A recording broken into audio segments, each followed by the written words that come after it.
crazy success as an artist, so I'm looking forward to this.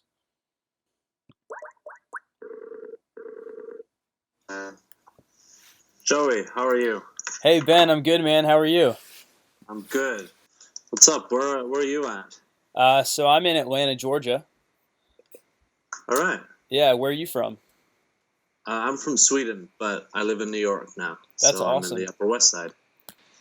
Dude, I checked out some of your music, and honestly, I'm blown away by the kind of success you're having. So am I. Well, there's a lot of work going into it, but I appreciate that. Yeah, I'm sure. Um, all right. So what do you want to know? Shoot. Well, I mean, we've had some cool stories, but I think you've got to be topping some of those stories. I wanted to know everything that you did marketing wise behind I Don't Think So, and how that was so successful. So I don't think so was a bit of a sleeper hit. A lot of, I mean, we, I did, or me and my manager or managers now, I have three of them. Um, Wow. we did the usual thing we do, which is reach out to the big YouTube channels, which are now we know on a more personal basis. It used to be cold emailing people. Now now we know some of them, and reaching out to everyone there, and bloggers and all the usual stuff. And basically everyone turned it down. Really? Yeah, it wasn't. Everyone was like, "Nah, no, it's not for us," or "It's not big enough," or "It's not this or that." Huh. So we put it out, and it was kind of like I was kind of bummed. Sure. Because I really liked it, and had put a lot of work into it. And then we put it out, and not so much happened. And then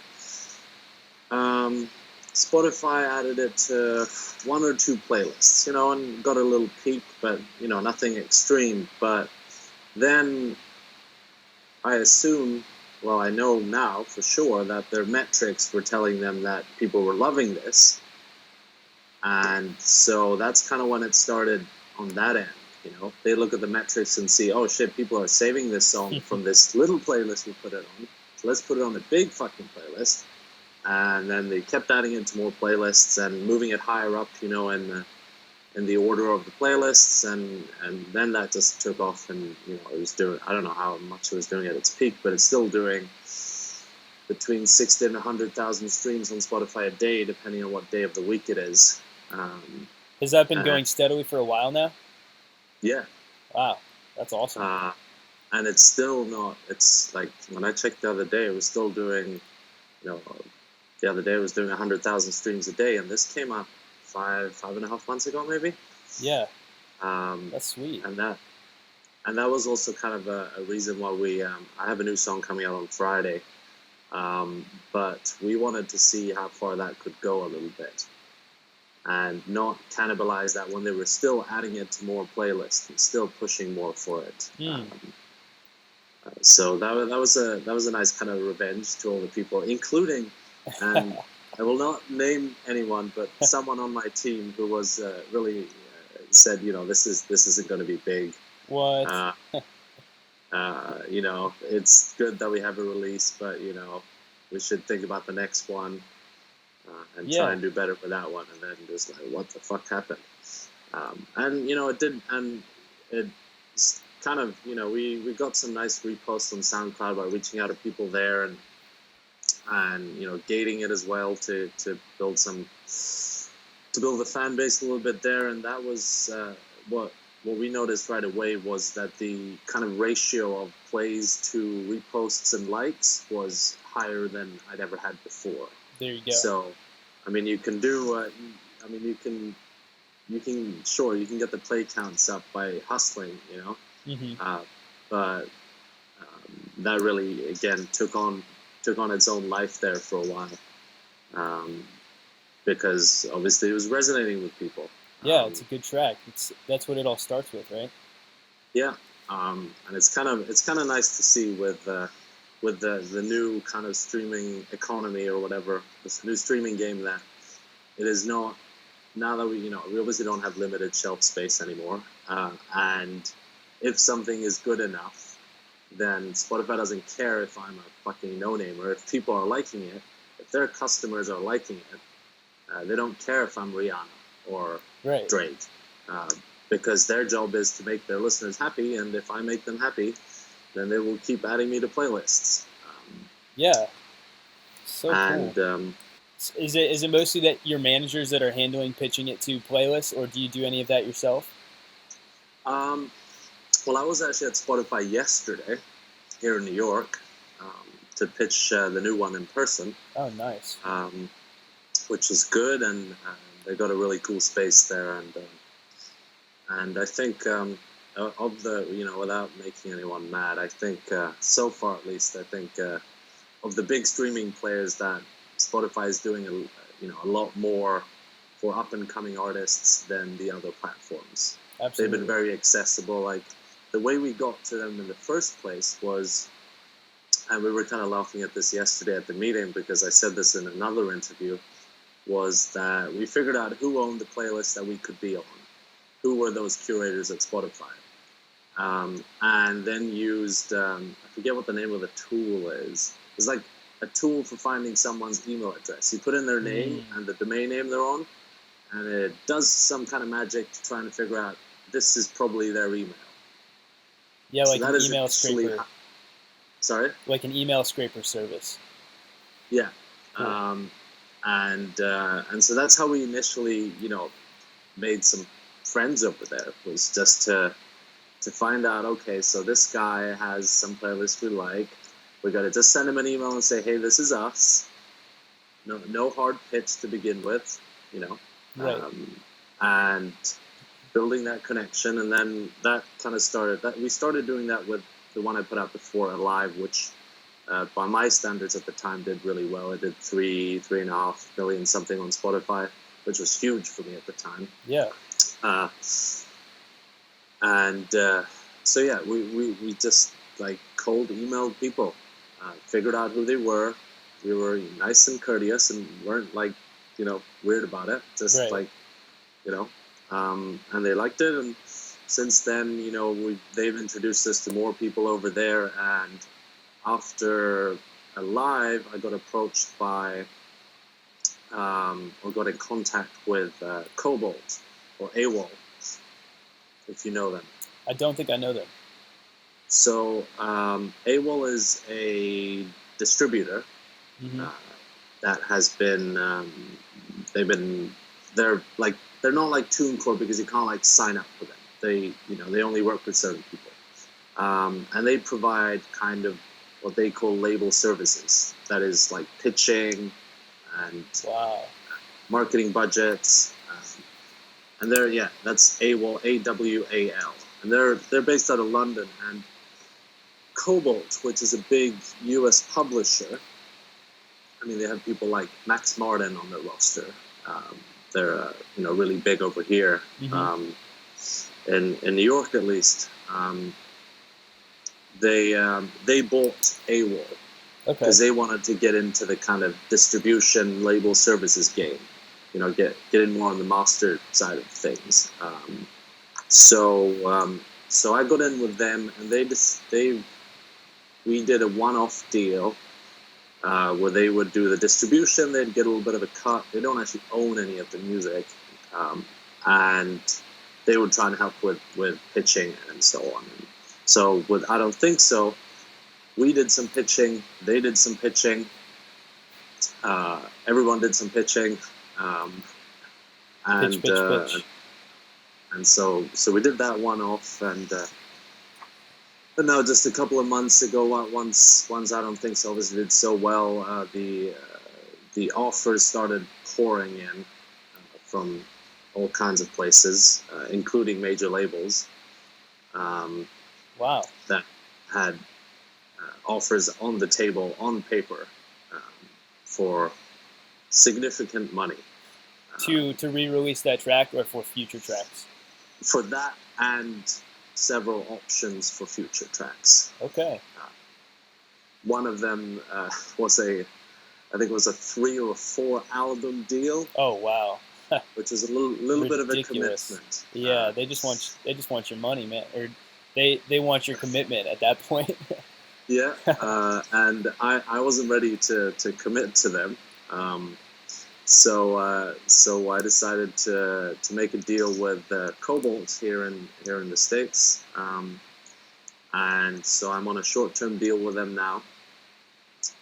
And they do all the distribution and they help out with pitching, and now they give me a marketing budget and various people to help me out. So this coming one where I've had like a real team around it. There's a publicist, there's this and there's that. That's sweet.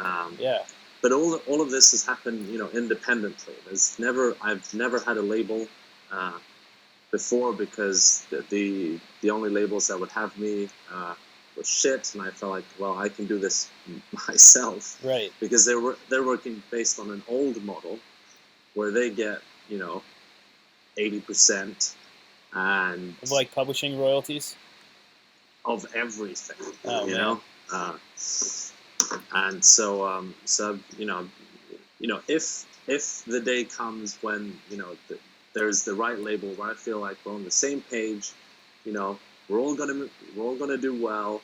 You're not gonna stop me from making that song because you want me to make Trapped this week, right? Which is what some of these contracts with the big old labels would mean, that they would have approval of everything and they could basically stop me from doing what I want for maybe 5 years. Wow. Yeah, man, that's crazy.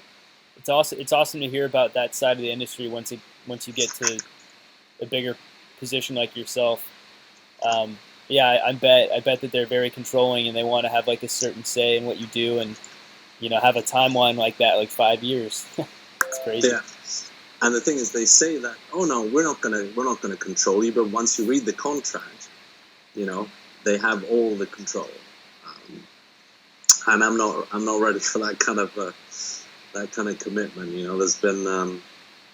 There's been some stories, in the news in our world about people being unhappy about their contracts. One of them obviously being Deadmau5 a couple of years back, when I think he put out he dropped 10, 15 demos on his SoundCloud the day that contract expired. Oh, nice. Just kind of like, as a fuck you guys. Yeah. But I guess they didn't like what he was doing anyway, so, because they were, I don't know all the details. No, don't quote me on that. I feel like Joel would be one of the hardest people to try to control in a label deal, Yeah. There's no way he's going to listen.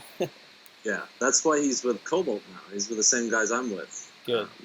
So he has this, what they call a Cobalt label services. So again, a little bit of marketing budget, some people pitching it, and and that kind of stuff. And you have to be approached by Cobalt, you said? I'm sure you can send them an email. Yeah. And I'm sure, but you can't just sign up like TuneCore. So their distribution side, the ones you should approach then is AWAL. That's AWAL. And I think they have a form on their website where you can submit your music and stuff. And I guess if they feel you're in the right spot and the music is right, they will reach out. And I love those people. It feels like good to go there and hang out with them. Oh, so you can actually go to their headquarters and chill with them. Yeah, because they have offices in London, New York, LA, probably somewhere else as well. Stockholm, of course, because the founders are Swedish. Oh, there you go. So, it feels like fun to work with them. So that's the kind of team you want, right? Yeah, that's awesome. That's definitely worth exploring. Glad you told me that. And all of this has happened because of, the hustle that I put in on my own, and then, once I got a manager, we were 2 doing it, and then we added some more people along the way. But it all began with me just sending out 300 personal emails over a period of 2 weeks or something like that. Was this to bloggers and channel curators like YouTube and Yeah, all of it. YouTube, SoundCloud channels, trying to either get them to upload it. they had a big following or just getting a repost. So what I did is I pretty early on I hired a guy in Greece. Okay. To be my assistant. Oh, nice. To help me out with some stuff. So I would, to begin with, I'd have him like, I'd tell him like, okay, so these are some of the channels I want to get on. Can you help me find their contact details and find, another 50 channels that we can email. Nice. And so with the first song I put out, which was Fireproof, which is about 1.5 years ago, I think we probably collectively emailed maybe 100 YouTube channels. I mean, maybe 10 of them were actually really big, but I thought, even if I get, 2,000 plays on that random channel, that's still 2,000 plays. I'm going to do whatever I can to get somewhere. Yeah. And you got to start somewhere. So we probably sent 100 emails, got maybe 5 replies. Most people probably didn't open the email. They get so much stuff. Or maybe they did and didn't like it. I don't know. But, the first time we got maybe 5 replies out of 100, and then you got to kind of know those 5. And then the next time you had those 5 kind of, they would obviously open your email. And then you got 5 more. Because you kept on, we kept on just hitting people up. But being polite, not being, like, I get so much, like, when people just send me an email and they say, and then a link. I get emails like that every day. Wow. Dude, same. And I'm sure you guys get it. Yeah. A ton of that. Oh, it's yeah. Like, and also the when they CC 100 other people into it. Yeah. To the email. I don't know when people like started learning these poor business habits, man. I don't know why so many people do that, but yeah, it's crazy how many we get to. Yeah.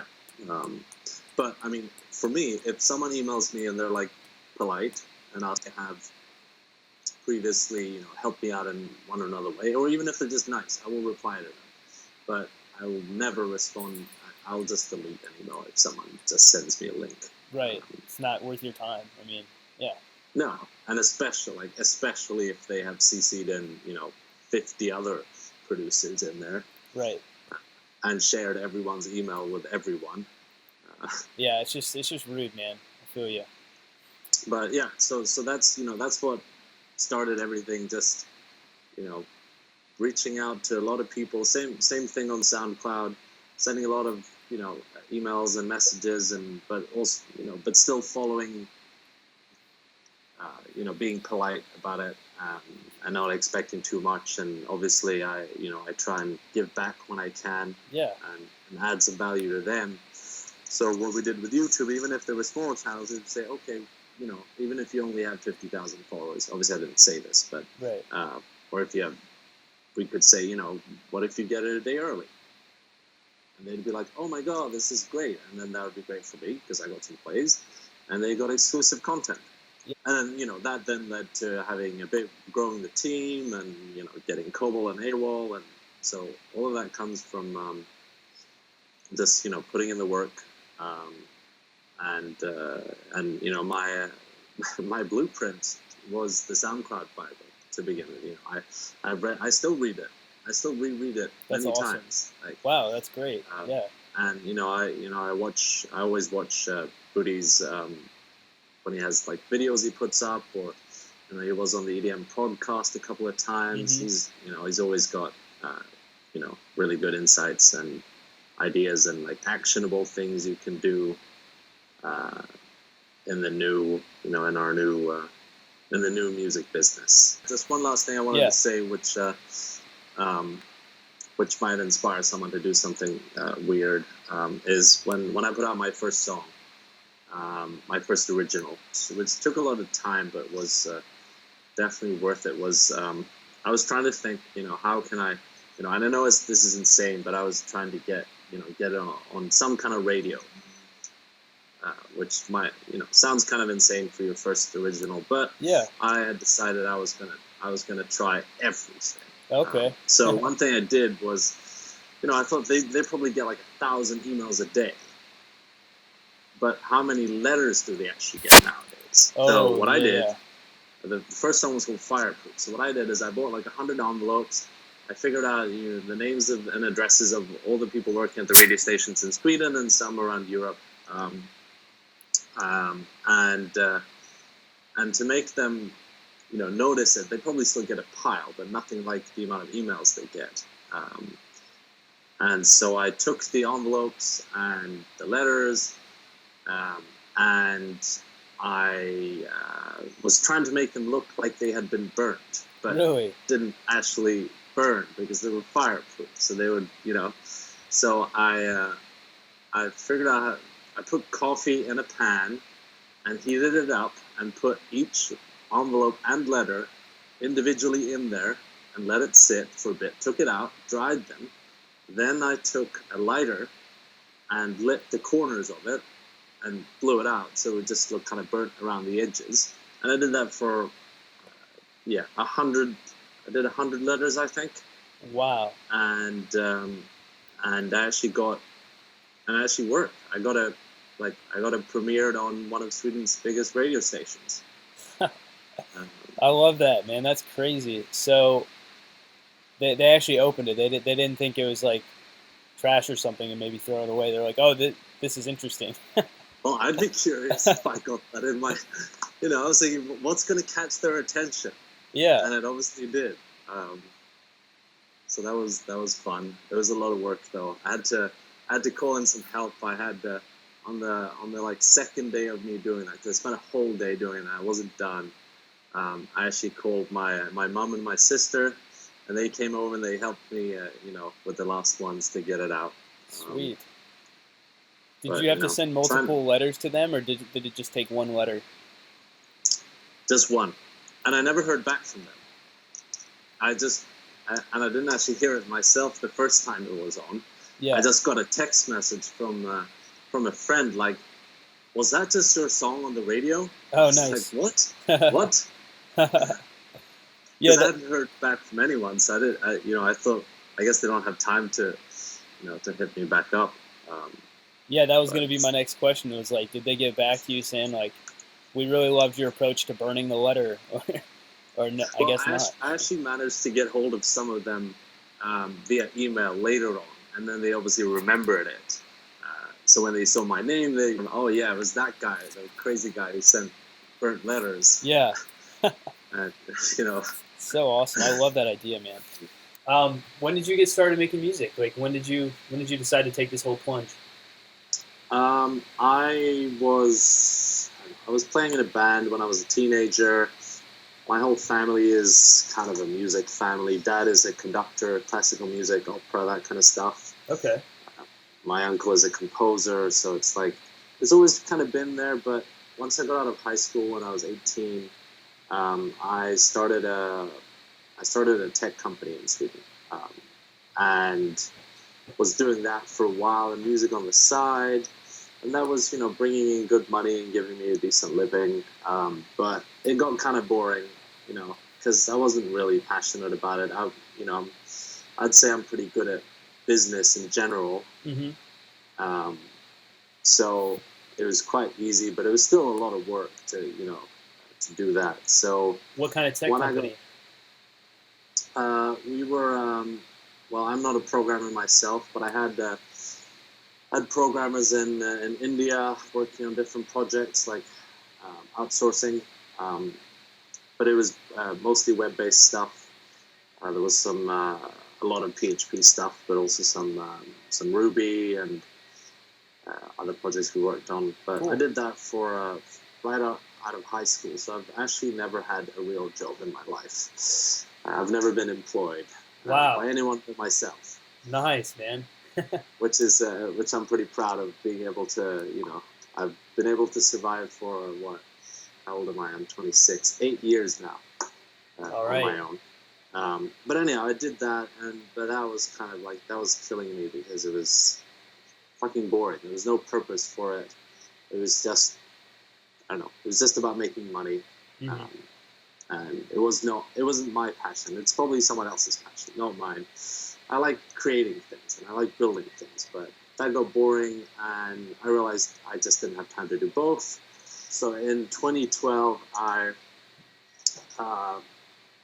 basically sold that took the money I got from it, and I went to New York, and I did a 3-month production course at Dubspot here in New York. I know Dubspot. Yeah. So I did that. That was kind of when I decided, okay, I'm gonna fucking do this now. Right on. This is gonna happen. And I'm gonna follow through, and it's gonna be, it's gonna work out. And so I went over here, and then I stayed for as long as I could. I was working on my productions, every day, just, pounding away at those songs until it, started sounding good. So I guess I had, 2 years of training before I actually put out my first original, after I did the class, or 2.5 years, something like that. And then since then, I've just been, working away. And the thing I really loved about the program was that it was, and which is how I do everything. I didn't go to college. That's not my thing. I like doing nothing wrong with that, dude.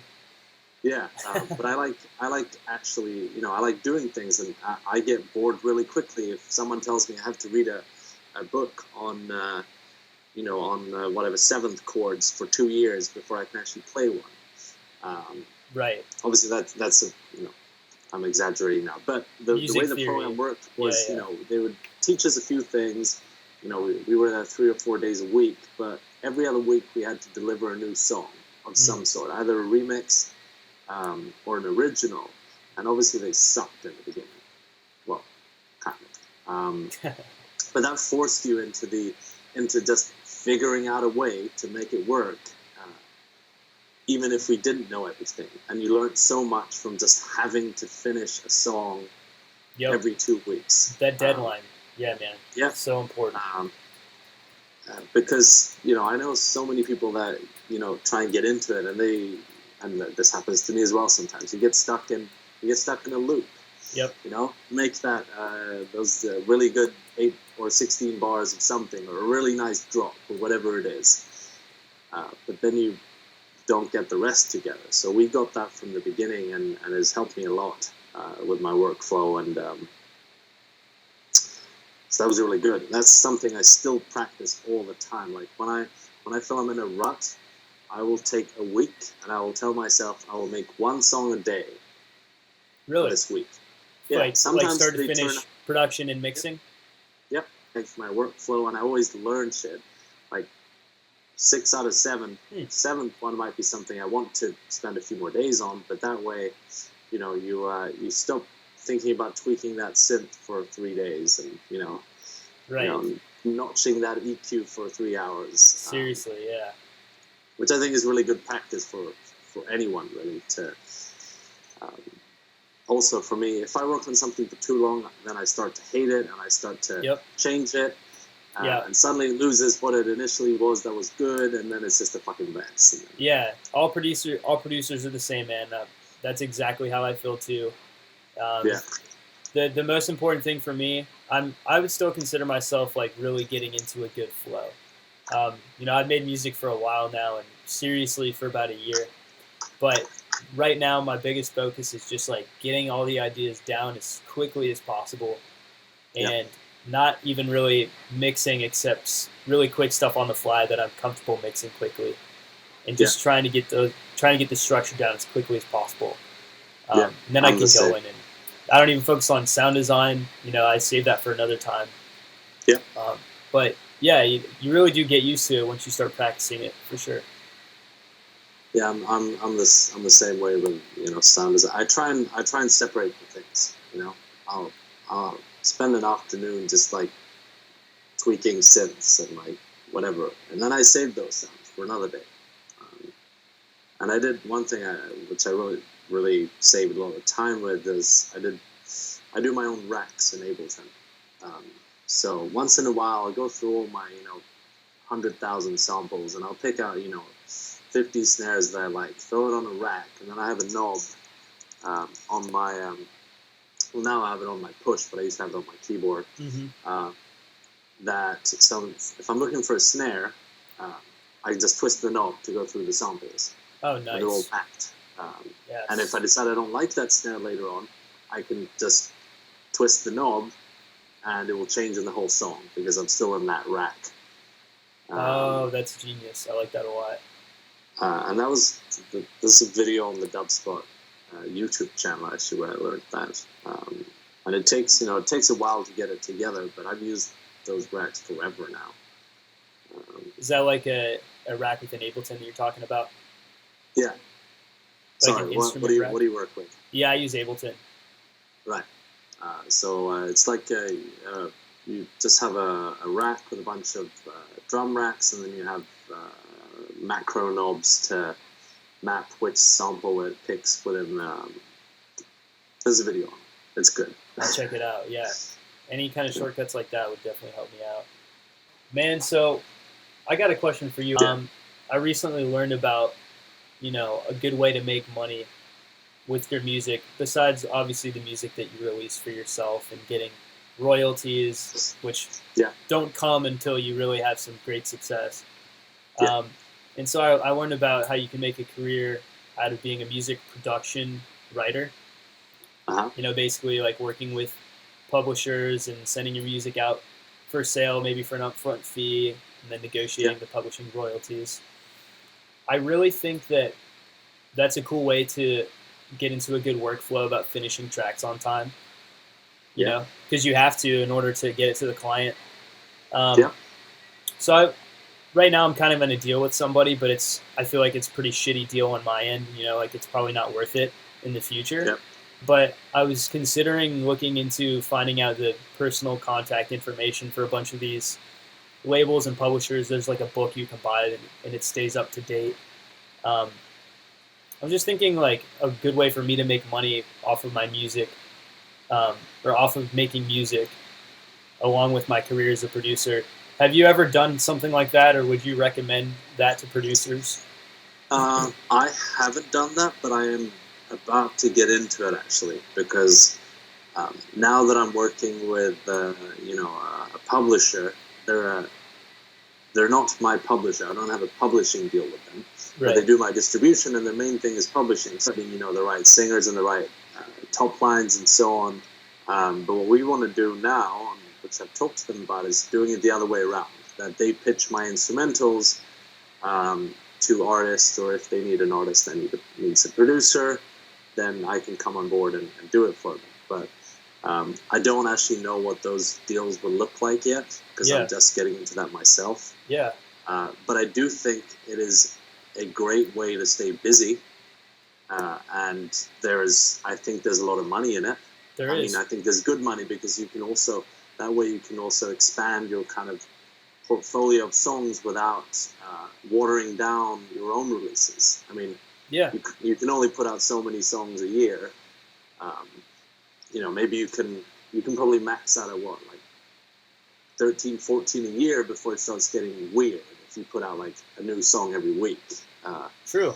Yeah. So if you have that workflow, and then you can make royalties from other people's music and they get to do the marketing, and they do that part. So that's something I'm really excited about getting into as well, but I don't know the details about it. Glad to hear you're getting into it. Would you make the same exact kind of music that you release, or would you do something a little different? And the reason I ask this is because it's hard for me to even if let's say it's a really lucrative deal, it's hard for me to want to give it away to like a publisher, knowing that I can't release it myself. So do you make the same kind of music, or what would you do? So that would be for me. I'm the same way. It's hard to let go of your babies, right? Exactly. But for me, I see that as an opportunity to do other stuff, because it's fun. Because I do some completely different stuff from what my brand is, right? Which would really be too far out there to go under the same alias, I think, at least. Yeah. And so I see that as a perfect opportunity to explore different sounds that I still enjoy making. Yeah. And it's always fun to figure something different out. Yeah. Awesome. Like what kind of music? What's your other style side project, I guess? So I have some stuff that is more kind of electro-y, not kind of, how do I describe it?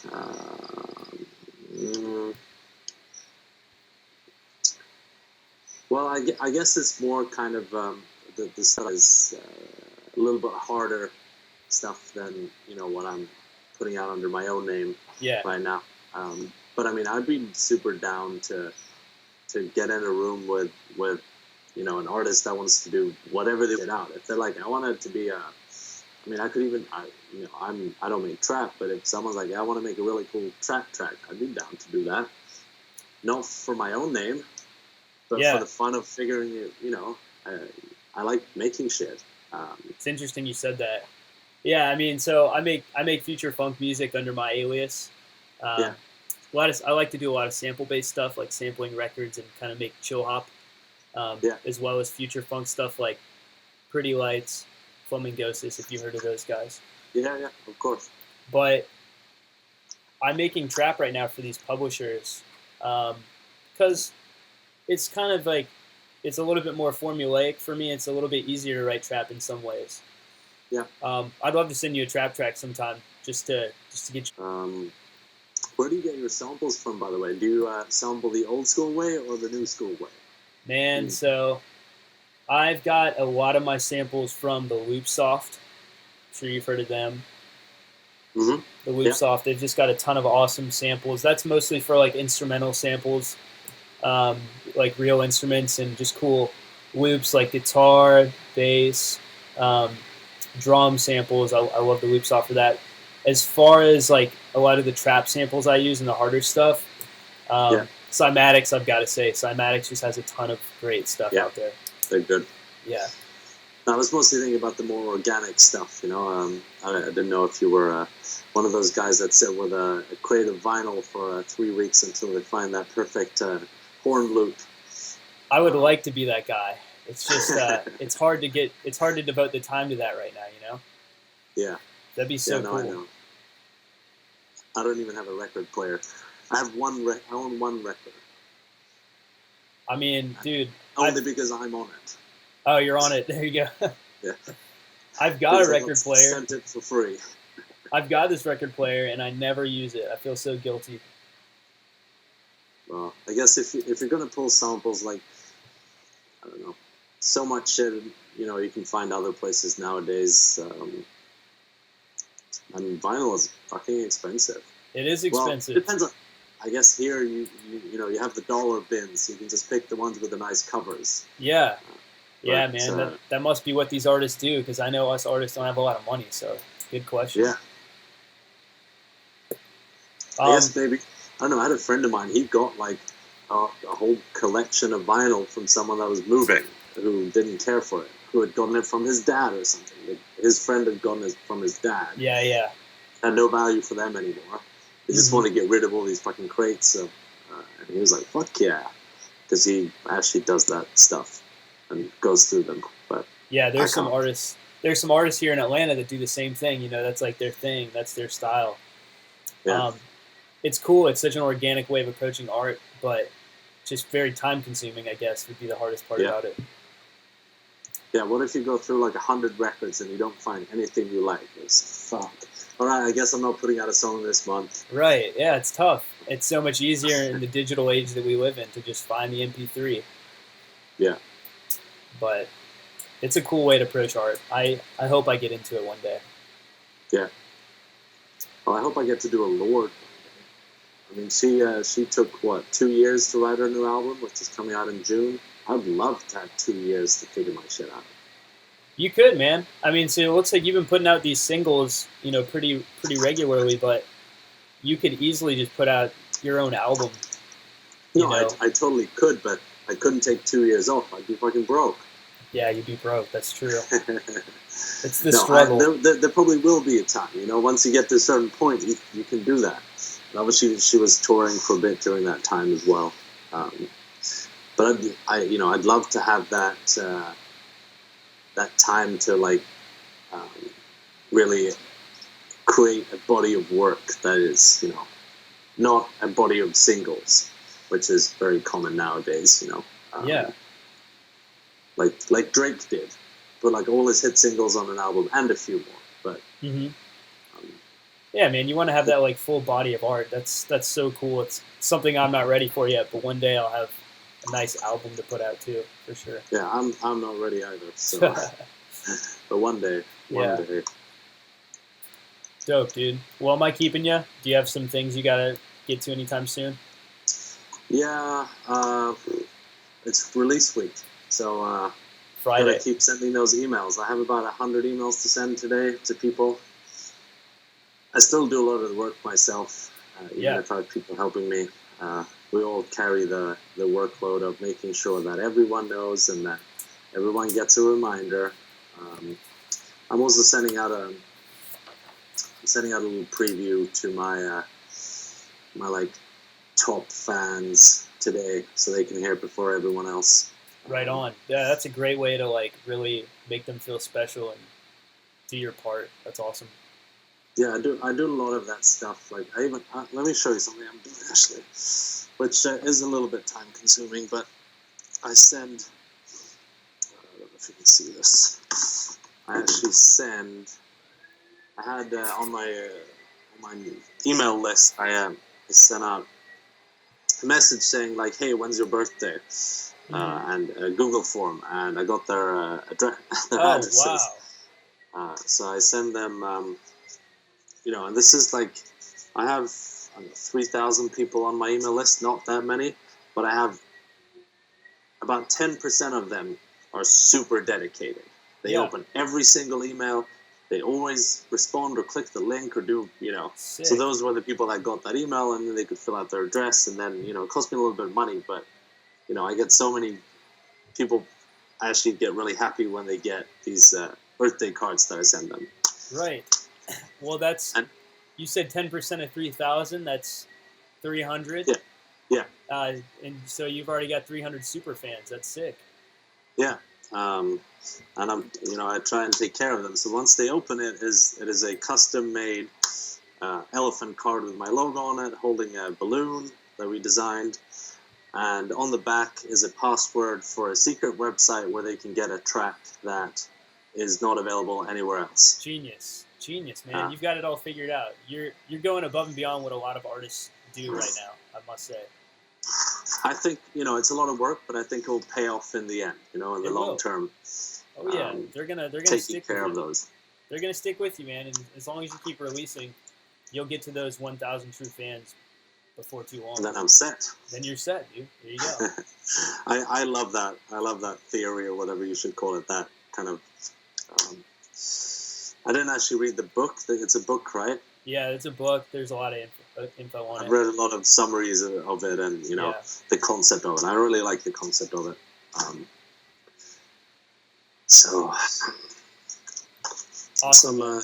So one to Romania today, one to Norway, one to Brazil, and one to Canada. Right on.